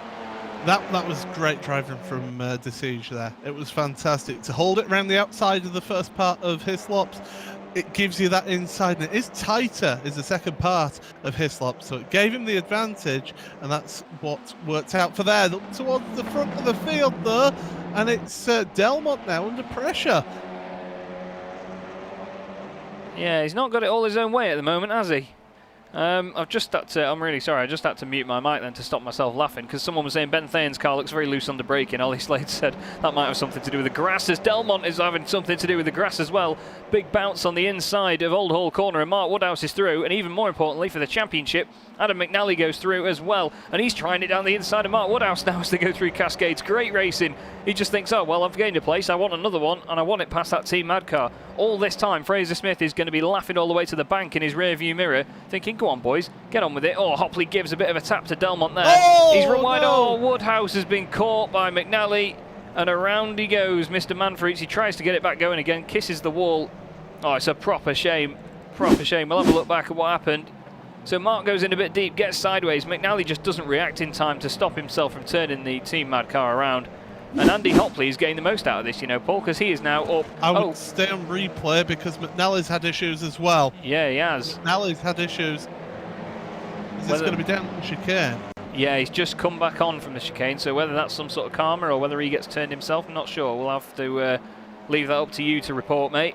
Oh, it was his teammate. Oh, it was his teammate that... Oh, dear, Adam Delmont got into the back of his teammate. You hate to see it between teammates, but, well, there you go. Delmont was under pressure from Andrew Hopley, and that allowed Hopley to go through, and Delmont now is under pressure from Gregory Franks. Yeah, Gregory and his teammate, like I said, flying formation once again. We'll go on board with Gregory now and just see what it looks like from his point of view to chase down Adam Delmont in the XI iRacing RS3 LMS TCR. Into Cascades they go. And this is what I mean, it suddenly drops now and you think, oh, I've got all the grip in the world here, and then it just slightly flattens out on the exit and the car starts to run wide. You can even feel it from being a passenger on the roll bar camera. Michael Blake, I must say, is doing a great job at the moment leading the AM class. He's 8th overall from Lee Deemer, who's going to be gaining a lot of points on Carl Jacquelet tonight. Carl is 3rd in class, 12th overall. He's just having a bit of a scrap with Adam McNally as things stand there side by side through the hairpin. Never mind, McNally's on the grass on the exit. I'm not sure whether he got a bit of a shoulder barge from Carl. Oh, McNally over to the right there, gets a bit of a kiss off Dean Timms as well. That was a bit of a heart in your mouth moment. We could have had a Plato and Thompson from 99 there as they went over the hill, but luckily we don't. Yeah, Jeremy Hessel's just got into the back of Tim's there, didn't he? And, says there's a car off, and again it's a McNally. 2 disastrous laps there for Adam. I think that might be damaged to that car, you know, Paul. He might have something wrong with the rear end of it. Scott Malcolm wants in on this now, chasing Jeremy Hessels. But yeah, McNally definitely struggling with that car. I'm not sure. Oh, he's going to be struggling with it more now. Conor Parisi pile drives into the side of him. I think Parisi got a smack in the rear from Liam Silkstone as well. But McNally, it's all gone to pot for him here, unfortunately. We'll have another look at what happened there. Ryan Walker's come to strife as well. We'll visit that in a second. So McNally, he actually clipped the grass in the chicane, you know. That's what put it sideways. We'll stick with it. As he went up the hill then, what unfolded here? We'll go on the chopper cam and just have a bit of a chase. It's Parisi then dives it down the inside in Druids as McNally's turning in. Yeah. And yeah, before you know it, they're side by side and contact is made. It's a hip check, I think is what they call it. Definitely, it was more like a shoulder barge than anything. Freitas seems to have dropped down a few places as well, you know. Freitas has gone off the circuit. Oh, he's dipped a wheel at Cascades. Massive drift. Fair play to the effort. Style points 10 out of 10. Takes another cone with him. The poor cones around Oulton Park are going to be signing petitions at this rate. Goes over the very, very bumpy grass section here at Oulton Park. But fortunately, no major damage to the car, but he lost a couple of spots from it. And back at the front, Andy Hopley's broken away from this battle a little bit. Delmont still has Gregory Franks and Matthias Detige right behind him though, Paul. And these guys are going to be working together very, very well to try and put a move on him, I'm sure. I hate to break it to you, Chaz, but Cones can't sign a petition. They haven't got opposable thumbs. That's the issue there. But yeah, Adam Delmont under serious pressure. He's not having it all his own way like he did in race 1. And Gregory Franks, again, the quiet man of the series, just working his way up, moving forward and gaining positions. And he's certainly putting the pressure on right now onto the man in 3rd place of Delmont. Blake and Torres are having a ding-dong battle as well, down for 7th and 8th place. And the 2 Team Mad cars are behind those 2 as well, so they'll be hoping that those 2 get into a bit of action. Yeah, and you've got to think as well, will Mr. Blake let these guys through? I mean, stablemates, of course, he's racing for Simortal, but you will see some Team Mad cars, some Team Mad logos on that car as well, so he may be backing Torres up here. I don't think he's intentionally doing it because he's got an AM class lead to think about. Lee Deemer and Carl Jacquelet, by the way, are about 2 seconds apart in 11th and 12th, so they're not battling yet. But Torres really putting Blake under pressure here. But as you said, Paul, all this time, Woodhouse is getting closer, I mean visually closer and closer to the back of Alex Torres here to try and put the pressure on and make a move. Yeah, this is all about pressure, working to apply that pressure and to to make the guy in front make a mistake. Speaking of mistakes, Blake, a very wide entry into Druids. Missed the first apex, but gets the second one. But it's the run down towards Lodge now. Torres looking to the outside. Can't make the move for the time being, and Woodhouse is right there, but he's having to back off on the exit of the corner, and here comes Torres now. Yeah, Torres wants in on this. He wants to try and run away. He's noticed the two team mad cars behind, and he's thinking, please don't send me back there. I don't want to fight with these boys again. He's into the back of Blake out of Old Hall. He got that good a run. He just had nowhere to go. Blake is really close to the front of that car. He wants to be careful when he turns in. Gets it chucked into Cascades as well, and now Woodhouse seems to have a good run here, Paul, but he's not really got anywhere to go. He's going to go for the outside and try and open up the corner, but we all know the inside line's preferred here as Torres actually comes across and Mark pulls out of it. We've had the two teammates switch around as well further up. Detige up ahead of Gregory Franks, so a little bit of I don't know whether that's going to be working together. It looked like it on the exit of Cascades. Franks just didn't appear quite as quick and just moved over to the left, hit the brakes early, and just lets his teammate pass in a gentlemanly way. Well, we know Detige is absolutely rapid, and it seems that Gregory thinks, nope, you go ahead, you go chasing after Delmont. And speaking of chasing, Hopley is now on the back of Fraser Smith. There's just over a quarter of a second between these guys. So Andy is putting the pressure on. We've had Torres go off the circuit, and he's come back on. He's been overtaken by Woodhouse and Freitas now. I'm not sure what's happened there, but we'll have to stick with the lead battle for a moment because this is hotting up now. Fraser Smith was the one putting the pressure on a Meraki car in race 1. Now the roles are reversed here, Paul, as Andy Hopley, the team manager and series organiser, it's not a fix, I promise you, trying to put pressure on Fraser Smith. Yep, great battling then for the lead. Trying to get alongside Hopley. Doing a fantastic job to put the pressure on. I can report back that Torres and Blake did make contact going into Druids. That's what caused that issue for Torres to drop back. Hopley having to get on the brakes mid-corner, or else he would have ended up hitting Fraser Smith around. And we've seen a few cars get pushed around at that hairpin in the first race and in this race as well. But these two battling isn't allowing Adam Delmont to tag on to the back of them, and he's dragging Matthias Desige and Gregory Franks as well. So there's going to be a queue of 6 cars, if they're not careful here, all going for the lead. And we've got another 10 minutes 45 seconds left to go. So we're only just over the halfway point here, and these guys are really, really pushing. And just like we had in race 1, with the exclusion of Adam Delmont, some fantastic battles near the front that start to close up as the race goes on. Hopley is all over the road trying to send the signal to Fraser Smith, but Fraser is soaking it up beautifully at the moment. He's just soaked up that 4X as well as Hopley goes and taps him in the rear. But Delmont, yeah, he's going to be watching and thinking, I've been here before, you know, 2 guys battling for the lead. I've been about a second behind him, and they had a scrap and then had an incident, so we'll see. Hopley just takes a lot of grass. Oh, he there's took a too slowdown. much. Yeah, I was going to say I thought that was slowdown worthy. He parks it on the apex, though, through Denton's, and then he gets on the outside of Cascades to get out of the way. Matthias Desige may be unleashed here to go after those two at the front, but Desige hasn't been doing any personal bests or anything, really, since he got past Gregory Franks. Andy's going to fight him for the place. Desige says, no, you don't. I'm going to hang it around the outside. But Andy, I tell you what, he carries the speed really well considering he's on the inside line there. And now we've got 2 Meraki cars against 2 Simracersworld cars. This is going to be a right good scrap, this. Well, Island Hairpin, you can really hook the car in on the inside and it just pulls the car around, so you do actually get a better run out the corner than if you're hanging it all the way around the outside. I was about to mention that Adam Delmont and Andrew Hopley have got these basically equal fastest lap times, 1:27.008. So those two absolutely equal in pace. But it's Hopley with that mistake at Old Hall. So easy to do at Old Hall, I will point out, to cut across the inside, and it's cost him a ton of time this lap.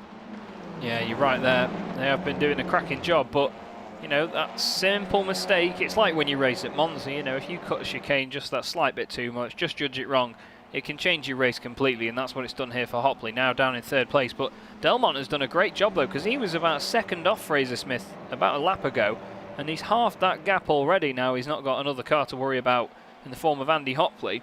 and he wants to go chasing after a win. He can smell this here. I don't know whether that's the energy drink affecting him or not, but he's going to be chasing down Fraser Smith in that very pretty car. And either way, we're going to have a good scrap on our hands in the matte black with green highlighted machines here, Paul. Oh, Fraser's got a bit deep in the hairpin, but he's going to get a good run on the exit, though. That's the key thing there. You can get a little mistake on the way in, but as long as you style it out and make the most of it on the exit, you'll be okay, won't you? Adam Delmont wanting that double victory, let's not forget. He wants to get the double here today, and you can smell that opportunity, as you mentioned.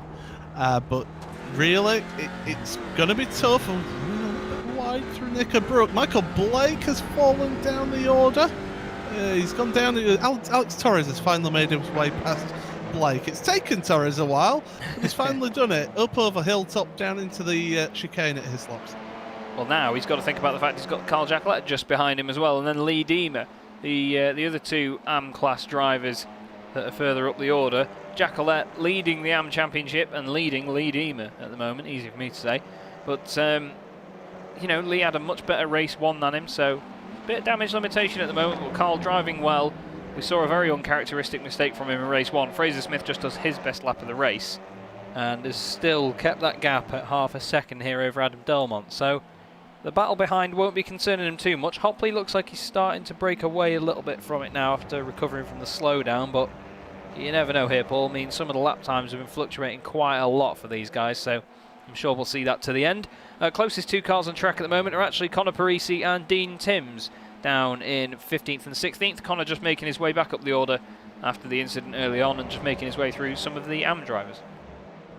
Yeah, and I mentioned how Parisi can be pretty quick driver in towards Island Hairpin, and he's made his way past Ians, and now he's got Timms in front. He wants to get past as quickly as possible to try and gain as many points as possible remaining in this race. 6.5 minutes. This race has flown by once again. Great action, and it's just proven to be fun-filled, and we don't know where to look really. But it's really that league battle there. They're closing up again. Is Delmont. Hopley behind, did go quicker on the last lap, but these two, Delmont getting on the grass there, down into Lodge. That's not the ideal line there, Adam. You may want to adjust by a couple of millimetres. Yeah, that was a very, very good save. He reacted to that very quickly indeed. Just going back there to your comment, fun-filled and we don't know where to look. That is definitely a commentator's roundup of this Immortal Simracersworld TCR series. It has been a fantastic championship. Of course, 3 races to go after this tonight, 2 more race meetings. And this is round 20 of the 23 race championship. Fraser Smith leading the way at the moment, doing a fine job ahead of Adam Delmont, but that gap is fluctuating a lot, so we'll have to see how he gets on. He goes a bit deep into there every single time, and I think he's just making sure. He knows that it's easy to drive past in a straight line, so he's making sure that he doesn't lose too much ground. Torres and Blake have changed places again. They're side by side around the hairpin. I think Blake got a better run out of Cascades. Now Torres is back in front going up the hill, but he's really got to think about Jacquelet behind him. Does he want to risk an AM-class win for this battle with Torres? He's not backing down though. We know what Mike's like as a driver. He's very aggressive and he loves a good scrap, but it looks like Torres has just got it rounded up this time. Dogged, I think, is the word that you're looking for right yes. there. He certainly is, but just running a little bit wide through Knickerbrook is going to hamper him slightly. But yeah, these two battling is allowing Carl Jacquelet to really come up and to get involved in this one. All of a sudden, it's a 3-way battle for that 9th place overall. And of course, the AM-class lead, Lee Deemer, is going to be sitting back thinking, "Go on, boys, just try and knock the doors off it or something, and you know, put a few dents in each other. That'll do me, because then I can just sit here and laugh." But you never know. Might happen, might not. We'll have to see. And apparently, Ian Fox says we should have clap emojis for the cones tonight. But yeah, I suppose so. This Parisi and Thayen's battle is not going away either, actually, further down the order. Ben Thayens dives down the inside into Old Hull in the G-Drive car, chucks it through, and into 16th place. Not the most prestigious position on track, but still shows it's worth fighting for. Ben's now going to try and make his way forward past Dean Timms in the very bright and colourful Year 1 racing car. But Fraser's gap in the lead, Paul, now down to less than 0.3 of a second, and the top 6 are all within 2.5 seconds again. So the battles do not spread out over the course of a race at all. If anything, they just get closer and closer. Yeah, and this is the effect of if the drivers have been pushing their tyres, they'll be feeling the effects of those tyres. They won't be quite up to full grip, giving them the full adhesion that they would like, but it's all about who looks after those tyres the best, because these front-wheel drive cars, you do feel that effect as you go on, and the track temperature has increased throughout this race, much like the temperature at the battle at the front, as here comes Delmont. You're not wrong there, Paul. Delmont is shoving Fraser Smith about now. He's saying, right, I'm done just hanging back here. I'm stood at the end of the drive because of social distancing. I don't care. I'm going to come to the front door and knock on it as hard as I can.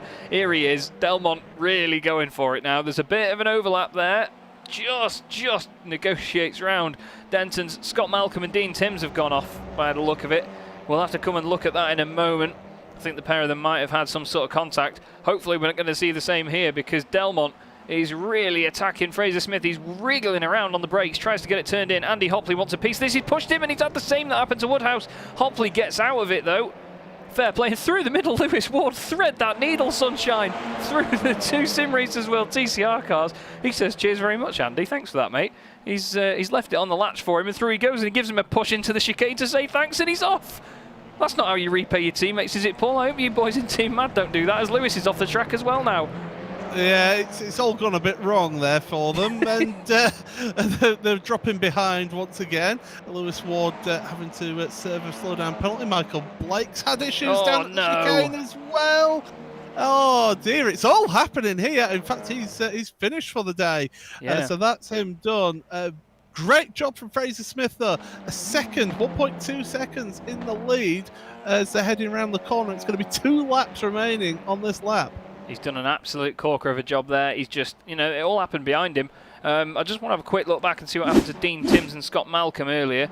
Coming into the final corner. Oh, Dean loses it on the brakes. He just goes across the front of Scott. Luckily for Scott, doesn't lose out too much from it. The contact wasn't that big. I do want to have a quick look back through at Lewis Ward. We've actually just skipped ahead past it, so ignore that. Michael Blake, what happened to Michael? He has, I believe that is actually... That's Carl Jacquelet behind him. Mike's had issues at the chicane. Oh, he goes to go down the inside. Oh, wow!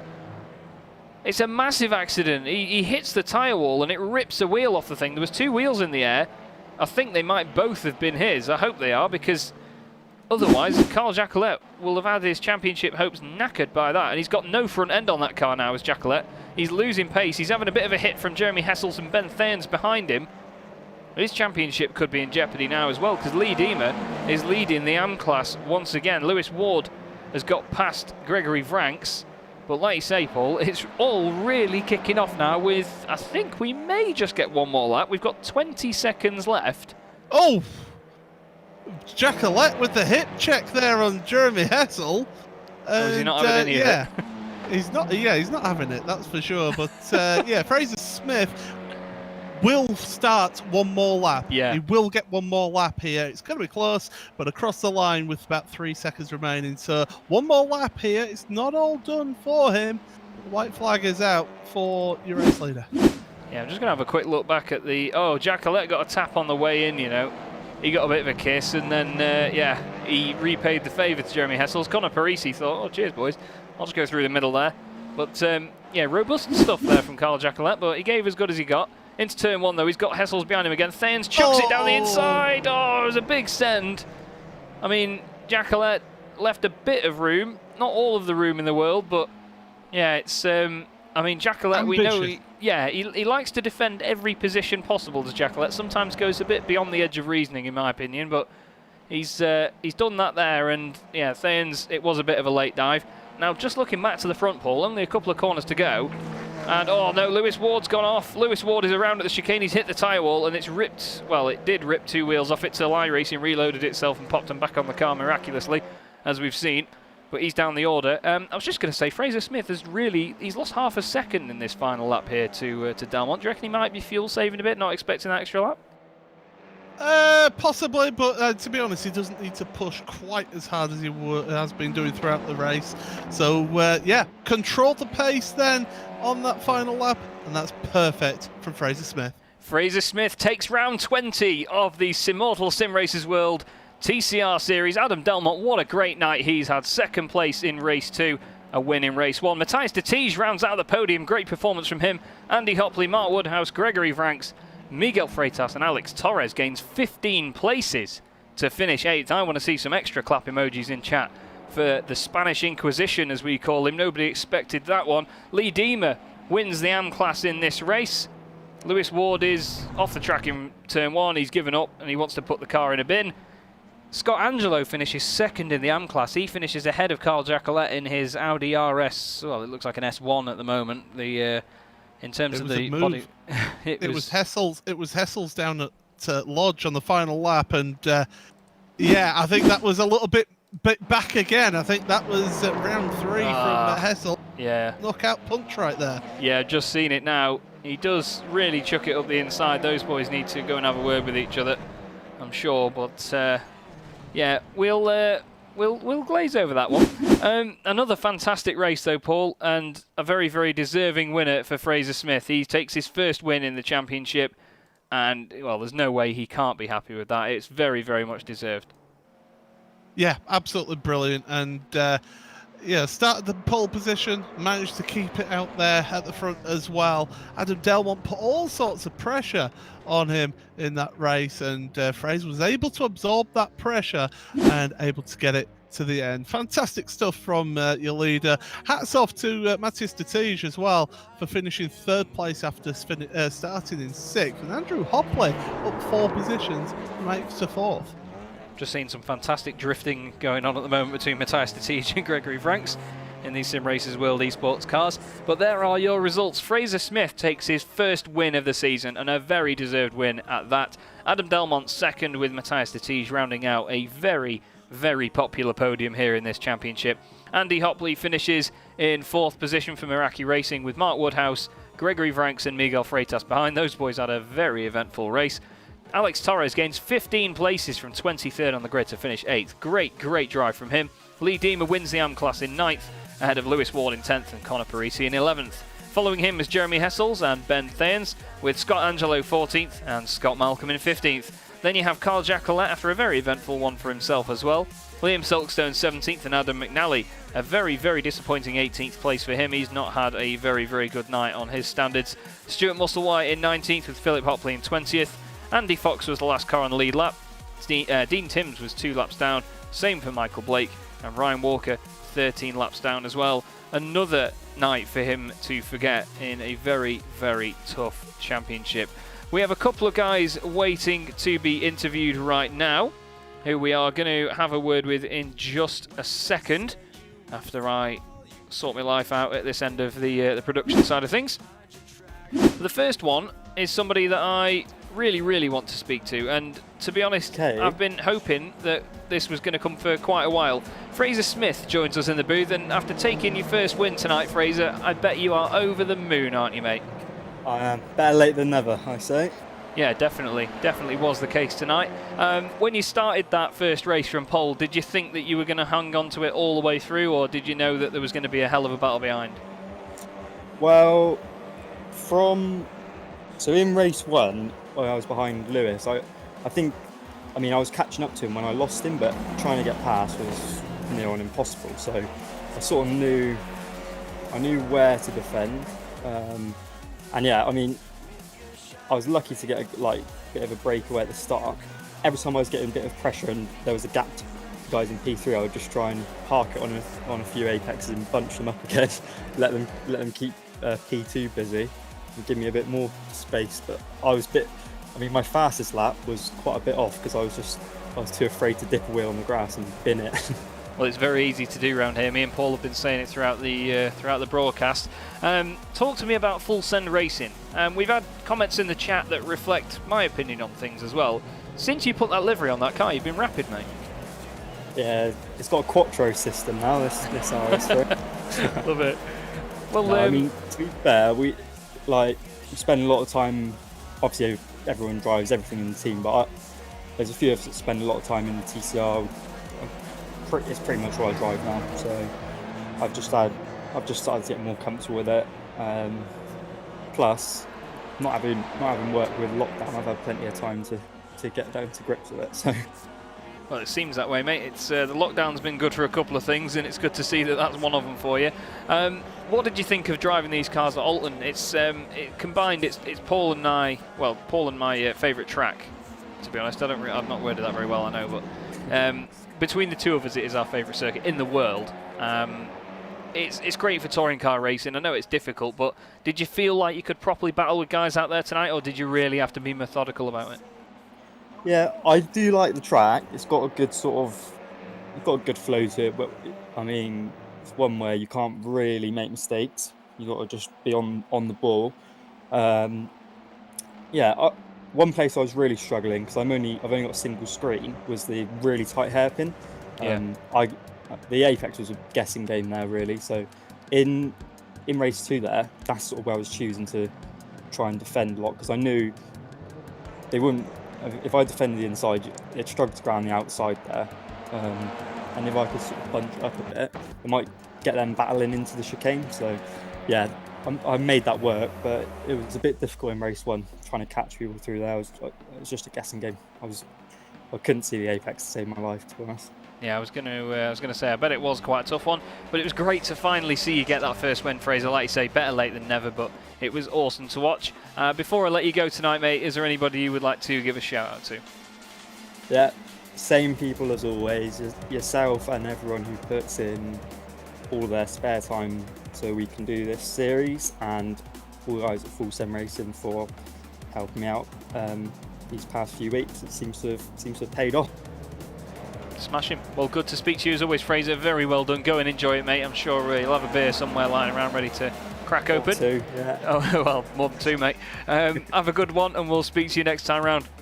Cheers. Take care. Cheers. And leave the next one for you, Paul. We've got a couple of guys in there, including race 1 winner. So what do you reckon we get Adam in for a chat? Yeah, why not? We'll bring him in then. Mr. Delmont joins us in the booth, and I will leave you in the very capable hands of Paul Smith. Well, there we go then, Adam. So, race 1 win, race 2 second place. Couldn't quite get the race win in race 2, but you must be very happy with how today's gone. Yeah, good evening. I am incredibly happy. I feel like I've found a little bit of pace this last couple of weeks, finally, just as it's coming to an end, ironically. But yeah, I really enjoyed that. Tried to put a move on Fraser towards the end, but he drove really, really well, defended well. And just made the most of it and carried on